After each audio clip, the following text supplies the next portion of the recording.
another day, another vlog. So today is Wednesday, day off ni Papa Pogi. And nagising ako, feeling ko sobrang ganda ko. Charis! Nagising lang naman ako ng merong chocolate, flowers, tsaka letter. At kung tatanungin niyo ako mga Marikings kung anong okasyon, walang okasyon. Sadyang naganda lang sa akin si Papa Pogi. Charis! So ayun na nga, dahil walang pasok si Papa Pogi, medyo late nang gumigising ang lola nyo. Yung tipong hindi pagising si Baby Pogi, kaya hindi rin ako tumatayo. And dahil maagang gumising si Papa Pogi, siya yung kumilos sa mga gawain bahay na dapat kinikilos ko tuwing umaga. Yung tipong late ka na nga nagising, paggising mo, may breakfast ka na, may flowers ka na, meron ka pang chocolate, meron ka pang letter. Uy, sobrang ganda naman ni Ate Girl. Pero pwera biro mga mare, wala talagang okasyon. Naisipan lang ni Hubby na sobrasahin ako para sabihin niya sa akin na appreciate niya daw ang lahat ng ginagawa ko. Uy, hindi matitiri ay again. Though palagi naman niya pinaparamdam sa akin, lagi niya ako pinapasalamatan na na-appreciate niya ako. At this time daw gusto niya daw maibigay siya sa akin. Though dati pa sinasabi ko naman sa kanya na hindi niya na kailangan ako bigyan ng mga ganito. Pero sino ba naman ako para tumanggi mga jay? Alam niyo, mapapasana all na lang talaga ako. Sana all kasi sana kayo din, di ba? So ito na yung moment na babasahin ko yung letter.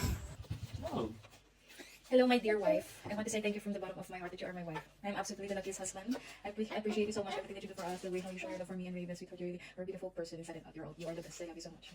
You deserve all the best in the world. If a regular person deserves one, you deserve a whole family. But I couldn't afford it. Okay, so Uy, namamaga na nga yung mukha ko dahil kakagising ko lang tapos mamamaga ulit kakaiyak. Tapos syempre after ko yakapin si Habi at mag-thank you sa kanya, bigla namang nagpatugtog si Habi ng ganito.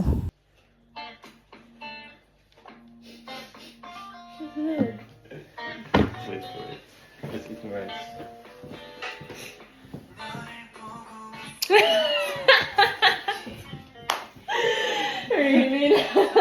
So kung maririnig nyo, isa siyang Korean song. One of the songs sa pinapanood namin Korean series. Hindi ko talaga na-expect na may patugtog pa si Habi, kaya tontuwa ako dyan. Iyak tawa yarn.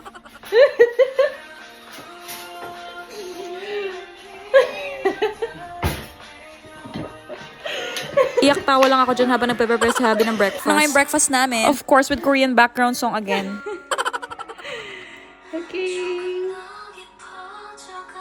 Bongga, diba? Hindi talaga na-expect na pati si Habi ay mahuhook sa mga Korean novelas. So, ayun guys, after namin kumain, nais rin ni Habi yung mga flowers. Bali guys, yun nga pala ay tulips. May white and yellow color na binili si Habi. Off-season siya, kaya medyo maliit siya. And sabi ni Habi, sa greenhouses galing tong ganitong tulips. And kapag sa field naman, kasi March hanggang May lang siya. Gayon pa man, kahit saan man galing yan o kahit saan pa tumubo yan. Basta galing kay Habi, wala akong reklamo, no? Magre-reklamo ko yan, ganda-ganda kayo. Kaya Habi, thank you so much for appreciating me. I love you so much. Mamaya naman yung flower ko naman ang bibigay ko sa'yo.